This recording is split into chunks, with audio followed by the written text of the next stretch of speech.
जय हिंद दोस्तों। BPSC ASO mains का पेपर कंडक्ट हुआ है और इसमें आए हुए पॉलिटी के क्वेश्चंस की बात करेंगे। क्वेश्चन का लेवल बहुत ही शानदार है, मुझे लगा एनालिसिस इसकी बहुत ज़रूरी है करना और क्वेश्चन काफ़ी कंसेप्चुअल है।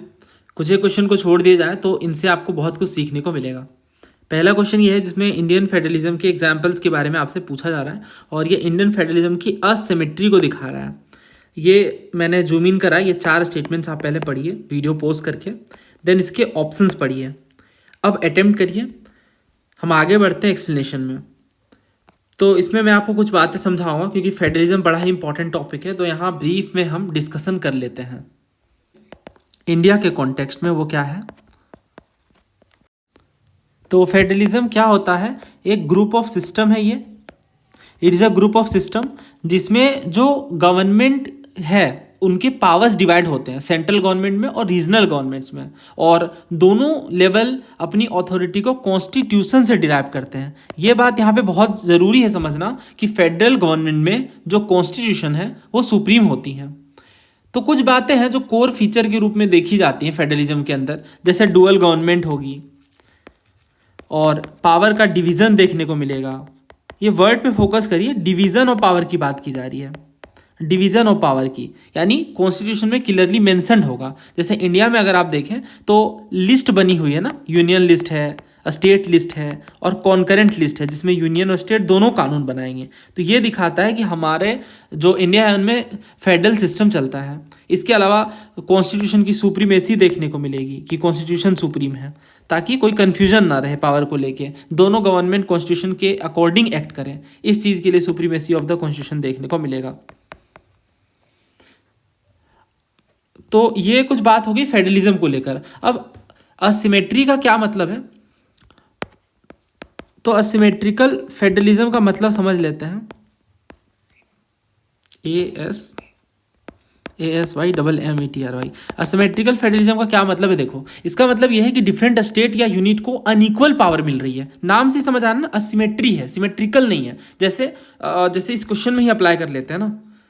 इसमें कह रहे हैं representation of different state in Rajya Sabha. अब देखो, जो राज्यसभा का रिप्रेजेंटेशन है वो सारे स्टेट्स में इक्वल नहीं है, ये पॉपुलेशन पे आधारित है, जनसंख्या पे आधारित है। यानी सारे स्टेट्स को तो इक्वल रिप्रेजेंटेशन नहीं मिली। इसका मतलब क्या हुआ, इसका मतलब ये है कि लार्जर स्टेट में ज़्यादा मेंबर होंगे राज्यसभा के, तो ये क्या हो गई, एक तरह की असिमेट्री तो हो गई।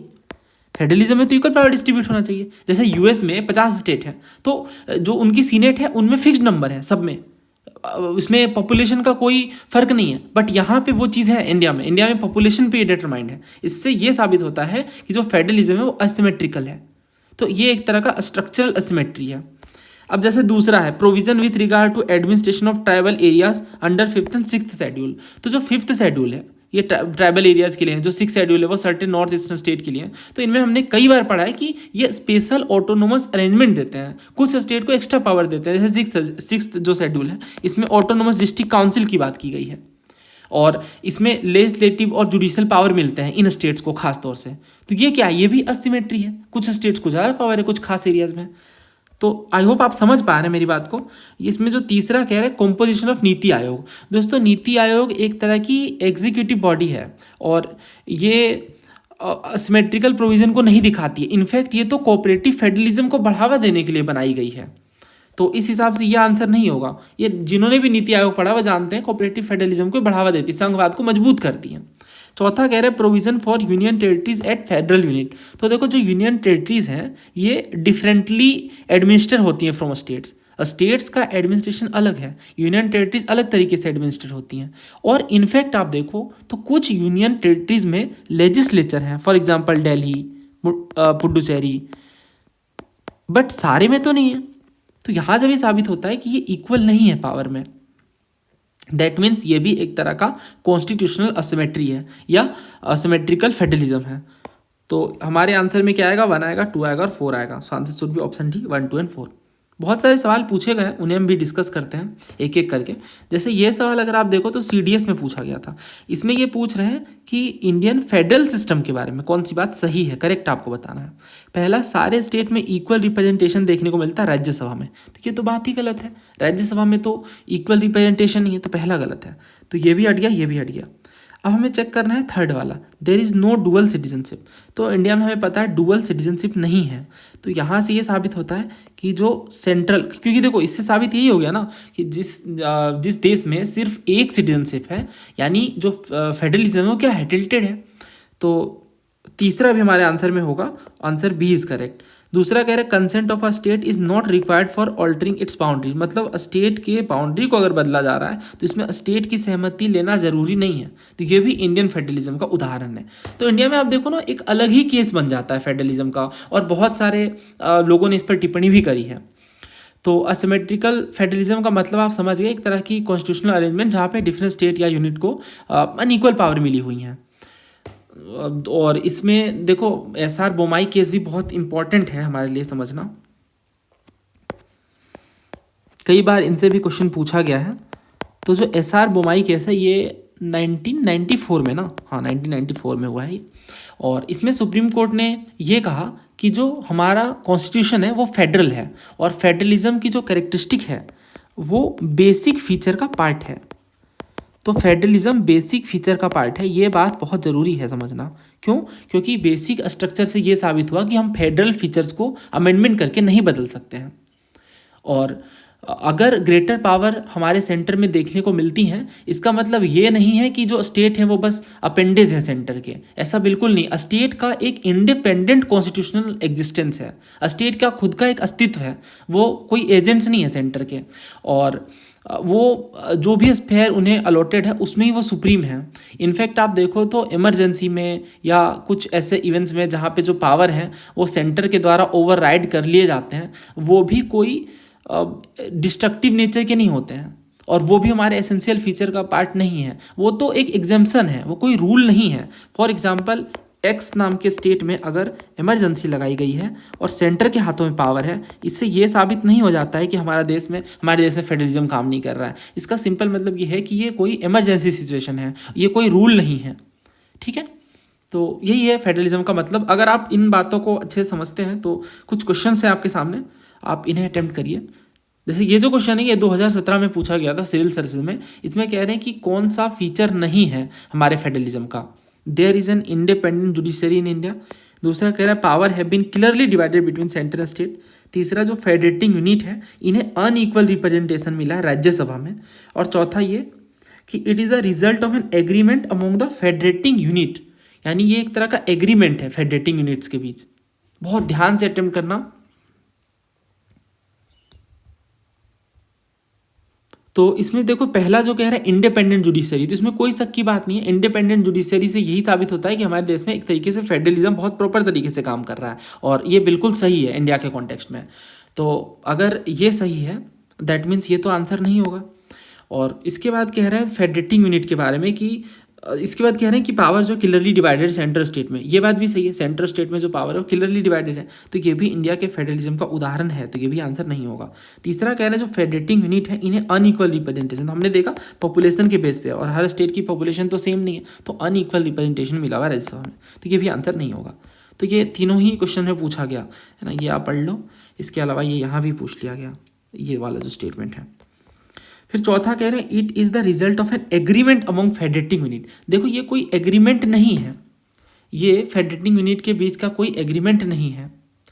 ऐसा नहीं है कि सारे स्टेट्स इंडिया के आपस में आए और कहे अब हमें एक देश बनाना चाहिए। ये चीज़ यूएस में हुई है, ये इंडिया के केस में नहीं है। इंडिया एज अ होल पहले एग्जिस्ट करता है, यही रीज़न है ना कि इंडिया के स्टेट्स की बाउंड्रीज को बिना स्टेट्स के कॉन्सेंट के भी चेंज किया जा सकता है। तो this is the answer because this is the wrong statement. फिर आप ये देखो सीएपीएफ में ही पूछा गया कि कौन सा फीचर नहीं है इंडिया के फेडरलिज्म का। हर स्टेट गवर्नमेंट के पास खुद का पावर है, कोर्ट के पास पावर है कि वो कॉन्स्टिट्यूशन को इंटरप्रेट कर सकती हैं, और power of different level of government. फिर इसके बाद कह रहा स्टेट सब ऑर्डिनेट है सेंट्रल गवर्नमेंट को। यही बात तो हमने समझी कि स्टेट सब ऑर्डिनेट नहीं है सेंट्रल गवर्नमेंट के, इनका खुद का एग्जिस्टेंस है, स्टेट्स का खुद का अस्तित्व है। और कुछ केसेस में अगर सेंटर के पास ज़्यादा पावर है इसका मतलब ये नहीं कि स्टेट का खुद का एग्जिस्टेंस नहीं है। और चौथा कह रहा है source of revenue for each level of government are clearly specified. तो ये सब बातें सही है और जो सी है वो गलत है। तो ये कुछ सवाल हैं। अच्छा और भी कुछ क्वेश्चन है, ये भी कर लेते हैं। तो ये क्वेश्चन सिविल सर्विसेज 2021 में पूछा गया है। इसमें कह रहे हैं कि कौन सी ऐसी बात है जो एसेंशियल फीचर है फेडरलिज्म का। पहला कह रहे हैं independence of judiciary safeguarded, दूसरा union legislature has elected representative from constituent units, तीसरा यूनियन कैबिनेट के बारे में पूछ रहे हैं कि जो यूनियन कैबिनेट है इनमें इलेक्टेड रिप्रेजेंटेटिव होते हैं रीजनल पार्टीज से, चौथा ये कि जो फंडामेंटल राइट है वो एनफोर्सिएबल है by the court of law. Question ध्यान से समझो, फेडरलिज्म के लिए कौन सी बात एसेंशियल है, अनिवार्य है, इसके बिना फेडरलिज्म नहीं हो पाएगा, एग्जिस्ट ही नहीं करेगा। देखो अगर हम इसमें आंसर देखें तो आंसर इसका ए है। फेडरल सिस्टम में जो पावर है वो सेंट्रल स्टेट में डिवाइडेड होती है, पहली बात ये मैंने आपको समझाई। दूसरी बात मैंने आपको ये समझाई कि कॉन्स्टिट्यूशन सुप्रीम होता है, तो इस वजह से जुडिशरी की इंडिपेंडेंस सेफ गार्ड होती है, तभी तो चीज़ें डिटरमाइन हो पाएंगी। तो एक न्यूट्रल अथॉरिटी होनी चाहिए कॉन्स्टिट्यूशन को इंटरप्रेट करने के लिए, और वो काम जुडिशरी करती हैं, इस वजह से पहला सही है। कई बार हमने पिछले क्वेश्चंस में देखा सुप्रीम कोर्ट के बारे में, कोर्ट्स के बारे में स्पेसिफिकली, और ये देखो आप states are subordinate to central government नहीं, और ये जो सेकंड कह रहे हैं कोर्ट के पास पावर है कॉन्स्टिट्यूशन को इंटरप्रेट करने का, यानी जुडिशरी क्या है, सेफ गार्डेड है। तो PYQ सही सॉल्व हो जाती हैं चीज़ें। फिर इसके बाद सेकेंड क्यों गलत है, पहले मैं थोड़ा और एक्सप्लेन कर दूं फर्स्ट को। देखो फर्स्ट में जो कह रहे हैं ना कि जुडिशरी के बारे में कि इंडिपेंडेंट है, तो जुडिशरी सेपरेट है एग्जीक्यूटिव से, ये बात तो आप समझते हो, judiciary is separate from executive, अलग अलग बातें हैं। और जो जजेस हैं उनका सिक्योरिटी ऑफ टेन्योर है, और इस तरह से सुप्रीम कोर्ट अपने आप में इंडिपेंडेंट, कोर्ट्स अपने आप में इंडिपेंडेंट है, और जुडिशरी की इंडिपेंडेंस सेफ गार्ड है। अब इससे क्या होता है, कॉन्स्टिट्यूशनल सुप्रीमेसी मेंटेन हो पाती है, बैलेंस ऑफ पावर मेंटेन हो पाता है, फेडरल स्ट्रक्चर प्रोटेक्ट होता है। इसी वजह से SR Bommai versus union of India case में ऑनरेबल सुप्रीम कोर्ट ने यह कहा कि जो फेडरलिज्म है वो हमारे बेसिक स्ट्रक्चर का पार्ट है। सेकेंड जो कह रहे हैं यूनियन लेजिस्लेचर में इलेक्टेड रिप्रेजेंटेटिव है, देखो ये बात सही है, बट ये चीज़ तो यूनिटरी सिस्टम में भी होती है, इसमें कोई फेडरलिज्म की गारंटी नहीं है। कैसे, देखो जो यूनियन लेजिस्लेचर है यानी जो पार्लियामेंट है, इसमें स्टेट्स के भी मेंबर इंक्लूडेड हैं, और इंडिया में आप देखो तो राज्यसभा रिप्रेजेंट करती है स्टेट्स को, और मेंबर ऑफ राज्यसभा इलेक्ट होते हैं स्टेट लेजिस्लेटिव असेंबली से। तो एट फर्स्ट ये चीज़ें फेडरल समझ आती हैं, पर ये एसेंशियल फेडरल फीचर क्यों नहीं है, क्योंकि जो स्टेट्स हैं उनसे जो रिप्रेजेंटेशन हो रहा है ये ऑटोमेटिकली कंट्री को फेडरल नहीं बना रहा है। इवन यूनिटरी स्टेट में भी ये चीज़ हो सकती है, एक यूनिटरी कंट्री में भी प्रोविंसेस डिवाइड हो सकती हैं और रिप्रेजेंटेटिव आ सकते हैं नेशनल पार्लियामेंट में। तो ये चीज़ कहाँ फेडरलिज्म की बात हुई, फेडरलिज्म में तो पावर डिस्ट्रीब्यूट होती है ना। सिर्फ हम कह दें कि ये यूनिटरी कंट्री है और यहाँ पे स्टेट्स डिवाइडेड हैं और वो डायरेक्टली रिप्रेजेंट कर रही हैं, तो ये फेडरल फीचर नहीं हुआ, पावर भी होना चाहिए खुद का। तो इस वजह से, क्योंकि फेडरलिज्म में क्या बातें हैं, एक तो कॉन्स्टिट्यूशनल डिवीजन ऑफ पावर होना चाहिए, केवल पॉलिटिकल रिप्रेजेंटेशन से काम नहीं चलेगा, इसलिए बी और सी गलत हो जाता है। इसके बाद ये देखिए इंडियन फेडरलिज्म के बारे में कौन सा फीचर नहीं है, ये पूछा गया था CAPF 2022 का, बहुत ही क्लासिक क्वेश्चन है। जैसे पेपर हुआ था हमने यूट्यूब पे एनालाइज करा था 2022 में ही, आप सर्च करके देख सकते हैं हमारे यूट्यूब चैनल पे। पहला कह रहे हैं court can interpret the constitution and power of different level of government. दूसरा कह रहे हैं जो सोर्स ऑफ रेवेन्यू है from the union government and the state government, ये स्पेसिफाइड है। तीसरा जो पावर है यूनियन स्टेट की, ये स्पेसिफाइड है। चौथा इंडियन फेडरलिज्म बेस्ड है सेपरेशन ऑफ पावर पे। अभी मैंने आपको एक वर्ड पे फोकस करने को कहा था, सेपरेशन ऑफ पावर नहीं था, वो था डिवीजन ऑफ पावर। दो अलग अलग बातें हैं, डिवीजन ऑफ पावर और सेपरेशन ऑफ पावर में फ़र्क है। क्या फ़र्क है देखो, उस वीडियो में भी मैंने एक्सप्लेन करा है, तो वो भी आप रेफ़र कर सकते हैं। तो डिवीज़न ऑफ पावर क्या है, इसका मतलब ये है कि पावर डिवाइडेड है सेंटर में, स्टेट में और लोकल लेवल में, जैसे हमने 7th शेड्यूल में देखा। तो ये डिवीज़न ऑफ पावर है। सेपरेशन ऑफ पावर क्या है, इसमें पावर सेपरेटेड है between executive, judiciary and legislature. तो हम division of power type of federal system को फॉलो करते हैं। हालांकि कुछ बातें, कुछ चीज़ें सेपरेशन ऑफ पावर भी हमारे एलिमेंट्स हैं, जैसे अगर आप देखो आर्टिकल 50 में तो सेपरेशन की बात की गई है ना, ये चीज़ें भी मौजूद है, पर ये फंडामेंटल फीचर नहीं हमारे देश का। हमारे देश का फंडामेंटल फीचर है कि आप कैसे फेडरलिज्म को साबित करोगे। तो जी हम ऐसे करेंगे कि यूनियन और स्टेट की में पावर जो है वो डिवाइडेड है लिस्ट में प्रॉपरली। तो ये कोर बात है हमारे कॉन्स्टिट्यूशन की। सेपरेशन ऑफ पावर जो है ये US कॉन्स्टिट्यूशन में देखने को मिलता है, इसमें एग्जीक्यूटिव, जुडिशरी और लेजिस्लेचर डिवाइडेड है। तो जो फेडरलिज्म का जो बेसिक फीचर है वो ये नहीं है कि सेपरेशन ऑफ पावर पे बेस्ड है, बल्कि डिवीजन ऑफ पावर पे बेस्ड है। तो D जो है वो आंसर है। अगर आपको ये सारी बातें समझ आई हैं तो आप इस क्वेश्चन को सॉल्व करके इसका आंसर कमेंट बॉक्स में बताइएगा, मैं सही आंसर पिन कर दूंगा। उम्मीद है आप इस क्वेश्चन को सॉल्व कर पाएंगे इसलिए। नाउ इस क्वेश्चन को अटेम्प्ट करिए। Which among the following is not a part of fundamental duties and listed part 4A of the constitution. तो ये बड़ा ही आसान सवाल है। हम सभी लोगों को फंडामेंटल ड्यूटीज़ के बारे में बहुत अच्छे से पता होना चाहिए। देखो इसमें कौन कौन सी बातें हैं, तो abide by the constitution and respect it's ideal, यही ऑप्शन से देख लेते हैं। साइंटिफिक टेम्पर को डेवलप करना, बिल्कुल सही बात है। तो ये तो है ही कि साइंटिफिक टेम्पर और स्पिरिट ऑफ इंक्वायरी को डेवलप किया जाए। Strive for excellence in all sphere of life, ये भी है।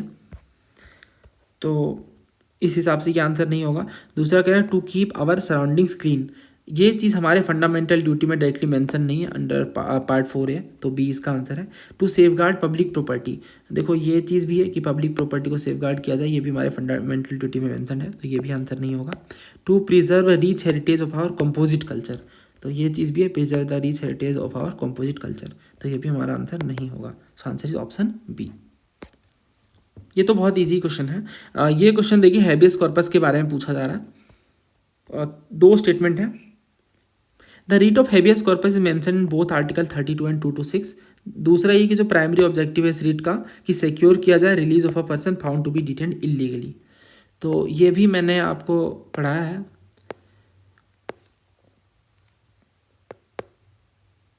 रीट्स वगैरह के बारे में हमने डिटेल में डिस्कशन करा था, है ना, इस जगह पे भी यूपीपीसीएस की जब हमने एनालिसिस की थी।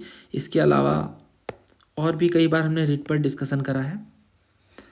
वैसे अगर हम इसके आंसर की बात करें तो पहले देख लेते हैं हेबियस कॉर्पस के बारे में। तो ये देखो आर्टिकल 32 मैंने आपको रिसेंटली पढ़ाया था, वहाँ भी हमने डिस्कस करा था, पूरे फंडामेंटल राइट पर हमने डिटेल में डिस्कसन करा है। तो सुप्रीम कोर्ट जैसा कि आप जानते हो रिट्स की बात कर सकते हैं, और इसमें 5 तरह के रिट्स जो है शामिल हैं। और इसी तरह से आर्टिकल 226 में हाई कोर्ट के पास ये पावर है कि वो भी रिट्स को जारी कर सकती हैं। तो इस हिसाब से जो पहला कह रहे हैं कि ये मेंशन्ड है, बिल्कुल मेंशन्ड है। दूसरा कह रहे हैं जो प्राइमरी ऑब्जेक्टिव है हेबियस कॉर्पस का, हेबियस कॉर्पस मतलब to have the body of, तो ये रिलीज किया जाए उस पर्सन को जो इलीगली डिटेन्ड है। तो बड़ा ही इजी स्टेटमेंट है, इसमें मैंने PYQ नहीं लगाया क्योंकि ये हर एग्जाम में पूछा गया है। तो इस वजह से जो आंसर है वो क्या है, A both 1 and 2। Next question देखिए, whom the following was not a member of drafting committee of the constitution. तो करीब 6 महीने पहले हमने जम्मू कश्मीर पीसेस की एनालिसिस करी थी, उस टाइम पे हमने इस क्वेश्चन को डिस्कस किया था। ये क्वेश्चन पूछा गया था जिसमें आपसे कह रहे हैं कि कौन कौन ड्राफ्टिंग कमेटी के मेंबर नहीं, कौन कौन मेंबर हैं। BR अम्बेडकर, अल्लादी कृष्ण स्वामी अय्यर, KM मुंशी और JB कृपलानी। तो JB कृपलानी जी नहीं है, और ये 7 मेंबर हैं। कौन कौन है एक बार फिर से रिकैप करते हैं, कई बार हमने पढ़ा है, ये हर एग्जाम में ऑलमोस्ट पूछते ही हैं। डॉक्टर BR अम्बेडकर जो चेयरमैन थे, N गोपाला स्वामी अयंगर जी हैं, अल्लादी कृष्ण स्वामी अय्यर हैं, KM मुंशी हैं, सैयद मोहम्मद सादुल्ला हैं, BL मित्तर हैं और DP खेतान हैं। तो ये बाद में रिजाइन कर देते हैं और N माधव राव जी आ जाते हैं और DP खेतान को रिप्लेस करते हैं TT कृष्णमाचारी जी। ठीक, JB कृपलानी नहीं है, KM मुंशी हैं, याद रखना KM मुंशी हैं। कुछ सवाल हैं जो NDA में पूछा गया कि कौन मेंबर नहीं है, तो BR अम्बेडकर थे, KM मुंशी थे, कृष्ण स्वामी अय्यर जी, बट महात्मा गांधी तो हमारे कॉन्स्टिट्यूएंट असेंबली का पार्ट भी नहीं थे। इसके बाद ये देखो कौन मेंबर नहीं थे ड्राफ्टिंग कमेटी के, NG अयंगर है, KM मुंशी हैं, BN राव है, मोहम्मद सादुल्ला है। तो मोहम्मद सादुल्ला जी हैं, KM मुंशी जी हैं, NG अयंगर हैं, बट BN राव जी नहीं, ये हमारे कॉन्स्टिट्यूशनल एडवाइज़र थे, सलाहकार थे। ये क्वेश्चन पूछा गया था कि कौन एडवाइज़र थे, तो ये हमने डिस्कस करा। KM Munshi was related to, तो ये ड्राफ्टिंग कमेटी का पार्ट है। तो ऐसे भी पूछ लेते हैं कई बार स्टेट पीसेस में। फिर आप ये देखो, ये क्वेश्चन देखो, नहीं ये नहीं, लिस्ट मैंने डाल रखी है। ऐसे कई सवाल है, बार बार वो रिपीट करते हैं, तो उनका कोई पर्पस नहीं है डिस्कस करने का, बस ये नाम आप याद रख लो। डॉक्टर BR अम्बेडकर जी हैं, N गोपाला स्वामी अयंगर है, अल्लादी कृष्ण स्वामी अय्यर है, KM मुंशी जी का नाम आपको ध्यान रखना है, मोहम्मद सादुल्ला है, BL मित्तर है और DP खेतान है, यानी माधव राज जी और TT कृष्णमाचारी। तो इस हिसाब से अगर हम इस क्वेश्चन को सॉल्व करें तो N माधव राज हैं, बिल्कुल है, मोहम्मद सादुल्ला जी भी हैं, दामोदर स्वरूप सेठ नहीं है, और NG अयंगर जी भी हैं। तो आंसर यहाँ पे C होना चाहिए। नेक्स्ट क्वेश्चन देखिए, सेंट्रल विजिलेंस कमीशन के बारे में 3 स्टेटमेंट हैं, तो उम्मीद है आपने पढ़ा और अटेम्प्ट किया होगा। पहला कह रही है संथानम कमेटी की रिकमेंडेशन पे बने हैं। दूसरा स्टेट्यूटरी स्टेटस मिला 1964 में। तीसरा इसमें चीफ विजिलेंस कमिश्नर होते हैं और 3 अदर कमिश्नर भी होते हैं। तो रिसेंटली हमने डिस्कस करा था CDS 2025 की एनालिसिस में, और इसमें ये क्वेश्चन पूछा गया था सेंट्रल विजिलेंस कमीशन के ऊपर। 3 स्टेटमेंट थे, पहले आप पढ़ लो इन्हें।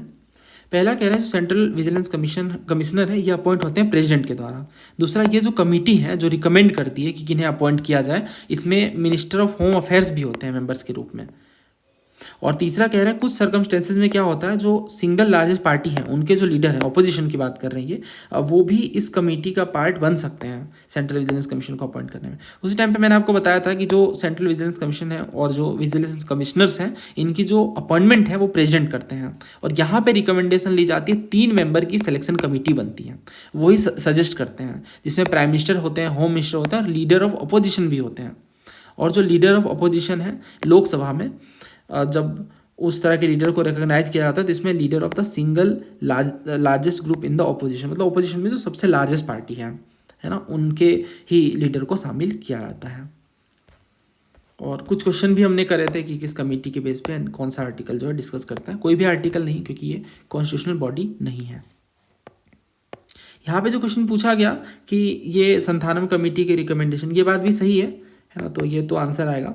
बट स्टैट्यूटरी स्टेटस की जो बात कर रहे हैं ना 1964 में, ये चीज़ यहाँ पे एक्चुअली गलत है, बिकॉज एक एक्ट बनता है सेंट्रल विजिलेंस एक्ट और ये आता है 2003 में, और इसी के बाद ही स्टैट्यूटरी स्टेटस मिलता है। ठीक है, तो 1964 में no doubt central vigilance commission establish होती है संथानम कमेटी के रिकमेंडेशन पे, वो as a autonomous body act करती हैं। बट ये जो एक्ट है properly central vigilance commission act 2003 में आता है, इसी में स्टैट्यूटरी स्टेटस मिलता है इस कमीशन को। और इस एक्ट में जो सीवीसी है ये एक स्टैट्यूटरी बॉडी बन जाती है, यानी इनके पास लीगल फाउंडेशन, लीगल बैकिंग है। तो दूसरा यहाँ पे गलत है बट पहला सही है, तो ये हट जाता है। तीसरा कह रहे हैं it constitutes a chief vigilance commissioner and 3, नहीं यहाँ पे 3 नहीं 2 विजिलेंस कमिश्नर्स होते हैं, तो एक होते हैं सीवीसी और 2 वीसीज। तो ये चीज़ भी ध्यान रखना आप, इम्पॉर्टेंट है। इसका जो स्ट्रक्चर है वो कैसा है कि not more than 2 vigilance commissioners, एक सेंट्रल विजिलेंस कमिश्नर होंगे और 2 विजिलेंस कमिश्नर्स होंगे, और इनका ये जो मेंबर्स हैं अपॉइंट होंगे बाय द प्रेसिडेंट, और इनका term if I am not wrong तो 4 या 65 ईयर्स की ये हो जाए, है ना, या तो 4 ईयर्स का होगा या फिर 65 ईयर्स के, जो भी पहले हो जाए। नेक्स्ट ये क्वेश्चन देखिए, मनी बिल के बारे में है, 3 स्टेटमेंट है, मैंने जो मीन करा आप इसे पढ़ के अटेम्प्ट करिए। तो बिल्स एंड ज्वाइंट सिटिंग पर मैंने बैच में अलग से डिस्कशन करा है और यहाँ पे हमने सारी चीज़ें पढ़ी हैं। तो मनी बिल के बारे में हमने बहुत सारी बातें डिस्कस करी हैं और कई बार ये रिपीट भी हुई हैं, और क्वेश्चन तो कोई ऐसा एग्जाम नहीं जहाँ पे ना पूछा जा रहा हो, आप देख लो रिसेंटली, है ना, ये पेपर पढ़ लो, वीडियो पॉज करके आप अटेम्प्ट भी कर सकते हैं इन क्वेश्चन को। फिर ये देखो क्वेश्चन, है ना, ये पूछा गया सारे 2025-24 के सवाल है, ये मनी बिल पे, ये भी बिल्स के ऊपर, ये भी मनी बिल के ऊपर, फिर ये भी देखो बिल्स के ऊपर, फिर ये देखो है ना 2024 के क्वेश्चन, फिर ये मनी बिल के ऊपर सिविल सर्विस में पूछा गया, फिर ये देखो 2023 में ही पूछा गया मनी बिल के ऊपर, फिर ये वाला क्वेश्चन देखो, इसमें भी बिल से जुड़ा हुआ ये क्वेश्चन है। तो बहुत सारे एग्जाम में ये पूछा गया है। तो ये तो हो गई रेलेवेंस की बात, बाकी इसके डिस्कशन की बात करते हैं। Any bill that provides for imposition or abolition of any tax by any local authority automatically qualifieds it to be a money bill. तो मैंने आपको बताया था कि मनी बिल के बारे में आपको एक बात ध्यान रखना है कि क्या मनी बिल में शामिल नहीं होता है, और हमने ये देखा था, तो ये आप पढ़ लो, ये हमारे नोट्स में भी है कि कुछ बिल जो है वो मनी बिल के रूप में नहीं कंसिडर होंगे। कौन कौन से? इम्पोजिशन ऑफ फाइन और अदर पेक्यूनरी पेनल्टीज, इसमें मैंने आपको एक्सप्लेन भी करा था ये किस तरह की पेनल्टीज हैं। इम्पोजिशन, अबोलिशन, रेमिशन, ऑल्ट्रेशन और regulation of any tax by any local authority, तो ये भी मनी बिल का पार्ट नहीं होंगे, और इससे क्वेश्चन भी पूछा गया है कई बार, CDS में भी इनफैक्ट पूछा गया है कि कौन सा प्रोविजन नहीं है मनी बिल से जुड़ा हुआ, है ना। तो ये तो है, ये भी हैं और ये भी हैं, बट ये नहीं है क्योंकि लोकल अथॉरिटी की बात करिए, ये मनी बिल में शामिल नहीं होता है। तो ये तो डायरेक्ट PYQ है, ऑलमोस्ट सारे क्वेश्चन PYQ, तो फर्स्ट तो नहीं होगा, तो ये हट जाता है, ये हट जाता है। अब हमें सेकंड चेक करना है। If the council of state यानी Rajya Sabha makes some recommendation money bill, the house of people is bound, यानी लोकसभा बाउंड है। नहीं, ये तो सभी जानते हैं कि लोकसभा इन प्रोविजंस को जो राज्यसभा रिकमेंड कर रही है मनी बिल को लेकर, उसे वो मान भी सकते हैं, नहीं भी मान सकते हैं, बस 14 डेज का उन्हें वो टाइम देंगे। तो बाउंड कहाँ है? वो तो अपनी मर्जी से चलता है ना, लोकसभा के पास ज़्यादा पावर है in case of money bill, कई बार एग्जाम में पूछा गया है इन पे, तो खैर तो ये भी हट जाता है। तो इसमें कह रहा है make some recommendation the house of people is bound, नहीं बाउंड नहीं है ना, तो ये भी हट जाता है। तो आंसर वैसा D ओनली 3। और तीसरा में कह रहा है अगर मनी बिल रिटर्न नहीं होता है लोकसभा में विद इन 14 डेज, तो ये it is deem to be pass, मतलब ये पास ही माना जाएगा। तो ये बात सच है ना, पास ही माना जाएगा अगर 14 डेज के अंदर ये नहीं पहुँचता है तो। तो इसमें कुछ ज़्यादा एक्सप्लेन करने को है नहीं, बड़ा ही आसान सा सवाल है और हमने बहुत डिटेल में ऑलरेडी डिस्कस करा है। थोड़ा ये भी ध्यान रखना कि आर्टिकल 109 में ये बात है कि राज्यसभा रिकमेंड कर सकती है ना, और Lok Sabha is not bound to accept. Article 110 में तो मनी बिल की डेफिनेशन है कि क्या है क्या नहीं है, लोकल बॉडी वाली बात नहीं है कि लोकल बॉडी अगर टैक्स वगैरह ले रही है तो वो मनी बिल का पार्ट डायरेक्टली नहीं होता है। वैसे इस क्वेश्चन का आंसर तो आप समझ ही गए होंगे, है ना, आंसर सी है।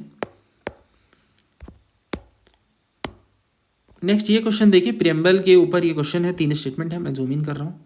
देखो पहला कह रहे हैं कि जो प्रियम्बल है ये पार्ट है हमारे कॉन्स्टिट्यूशन का और ये सुप्रीम कोर्ट ने केशवानंद भारती केस में अफर्म करा है। दूसरा ये कि प्रियम्बल को अमेंड किया सकता है अंडर आर्टिकल 368, लेकिन जो अमेंडमेंट है ये बेसिक स्ट्रक्चर को ना चेंज करे।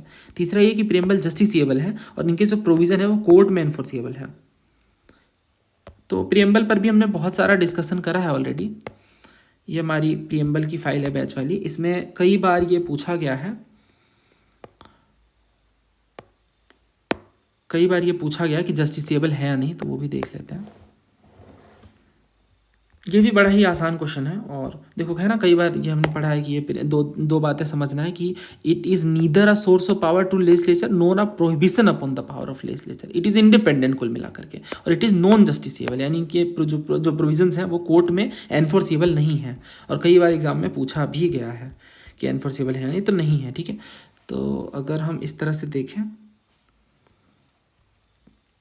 तो ये कह रहे हैं जस्टिसेबल, तो ये तो गलत हो गया, तो इसे आप हटा दो, तो कौन कौन सा हट गया, ये दोनों हट गए, बस सेकंड चेक करना है। तो इसमें कह रहे हैं प्रियम्बल कैन बी अमेंडेड, हाँ अमेंडेड है और अमेंड किए भी गए हैं, अमेंड हो भी सकता है और अमेंड किए भी गए हैं ना। तो इसमें कह रहे हैं बस बेसिक स्ट्रक्चर को ना चेंज करें, तो ये बात भी सही हो जाती है, बेसिक स्ट्रक्चर का वायलेशन नहीं होना चाहिए। तो केशवानंद भारती जजमेंट में यही कहा गया है कि preamble can be amended but इनके जो कोर फीचर हैं वो डिस्ट्रॉय नहीं होनी चाहिए। तो सेकेंड सही है, तो सेकंड से तो आंसर क्या होगा, ऑप्शन डी, ओनली 1 और 2। पहला भी सही है, प्रियम्बल हमारे कॉन्स्टिट्यूशन का पार्ट है, फाइनली यही कहा गया, पहले इनिशियली कहा गया था पार्ट नहीं है, बट फाइनली यही हुआ है जजमेंट में कि जो प्रियम्बल है वो हमारे कॉन्स्टिट्यूशन का एक इंटीग्रल पार्ट है and it is subject to amendment but it can not alter the basic structure. So first is also correct. तो इन क्वेश्चंस को अगर आप सॉल्व कर लेंगे तो बहुत ईजिली, ये बात भी आप एक बार देख लो कि मुझे कुछ क्वेश्चन सॉल्व कराना है पार्ट ऑफ। हाँ देखो, बेरोबार यूनियन केस में कहा गया कि पार्ट नहीं है, फिर केशवानंद भारती केस में कहा गया कि पार्ट है, LIC ऑफ इंडिया केस में फाइनली कहा गया कि इंटीग्रल पार्ट है कॉन्स्टिट्यूशन का।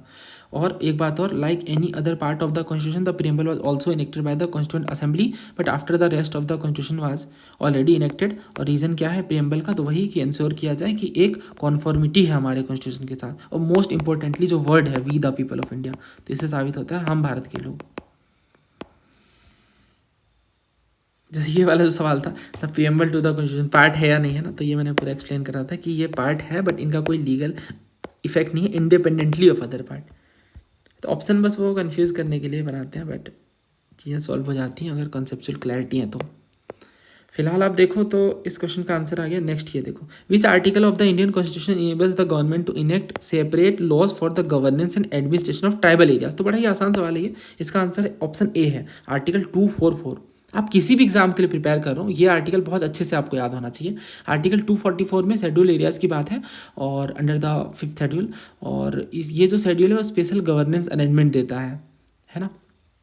243 तो आई गेस पंचायत से डील करता है, 245 तो it is related to extent of laws made by parliament and state legislature. 249 में तो ये तो इंपॉर्टेंट है, ये तो डायरेक्ट पूछते हैं एग्जाम में, तो ये पार्लियामेंट का पावर है to legislate on state list in national interest, ये राज्यसभा का रेजोल्यूशन जो है उसके बेस पे। तो article 244 is the correct answer. 5th और 6th शेड्यूल पे हमने बहुत सारे सवाल करे ना, मुझे लगता है 70-80 सवाल हमने करे हैं, क्योंकि बहुत बड़ा इंपॉर्टेंट टॉपिक है, हर साल ऑलमोस्ट क्वेश्चन देखने को मिल ही जाता है, एंड वो भी सिविल सर्विसेज में। नेक्स्ट ये क्वेश्चन करिए, पब्लिक अकाउंट कमेटी के ऊपर आपसे पूछ रहे हैं। पहला कह रहे हैं इट वॉज फर्स्ट सेटअप इन 1921, दूसरा it can not have more than 22 member, तीसरा जो फंक्शन है इस कमेटी की वो रूल 308 में मेंशन है in the rules of procedure and conduct of business in Lok Sabha. तो रिसेंटली बैच के अंदर हमने सारी कमिटीज़ कवर करी थी और इसमें भी ये क्वेश्चन आई गेस पूछा गया है। ये आप देखो, उड़ीसा पीसीएस में पूछा गया है। इसमें कहा गया है कौन सी बात गलत है पब्लिक अकाउंट कमेटी को लेके। पहला ही कि पार्लियामेंटो रिफॉर्म्स में मेंशन है, तो ऐसा नहीं है, गवर्नमेंट ऑफ इंडिया एक्ट 1919 में मेंशन था और इसे मॉन्टेग्यू कैम्सफोर्ड रिफॉर्म्स कहते हैं ना। तो जो पहला है वो गलत है, तो पहला अगर गलत है तो या तो आंसर बी होगा या तो सी, ये तो हट गया। इसका कह रहे हैं ये जो कमेटी है constituted under rule 308 of the rules of procedure and conduct of business in Lok Sabha, ये तो सही है। तीसरा कह रहे हैं committee is constituted for every 2 year, नहीं 1 साल में, हर साल कॉन्स्टिट्यूट होती है, तो ये 3 जो है वो भी गलत है। तो 3 अगर गलत है तो आंसर भी आ गया, हमसे गलत पूछा है।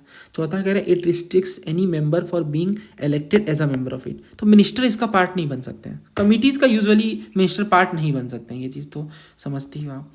और पब्लिक अकाउंट कमेटी पर ढेर सारा डिस्कशन हमने करा, क्योंकि बड़ी ही इंपॉर्टेंट कमेटी है ये, है ना। तो 22 मेंबर होते हैं, 15 लोकसभा से और 7 राज्यसभा से। मैंने आपको रिवाइज भी करवाया था कि 3 फाइनेंशियल कमिटीज़ हैं, public account committee, estimates committee और पब्लिक अंडरटेकिंग वाली कमेटी। तो इनमें 3 में से जो एस्टिमेट कमेटी है बस उसमें ही सिर्फ लोकसभा के मेंबर हैं, 30 के 30 मेंबर लोकसभा के, बाकी दोनों कमेटीज़ में लोकसभा राज्यसभा दोनों का कॉम्पोजिशन देखने को मिलता है।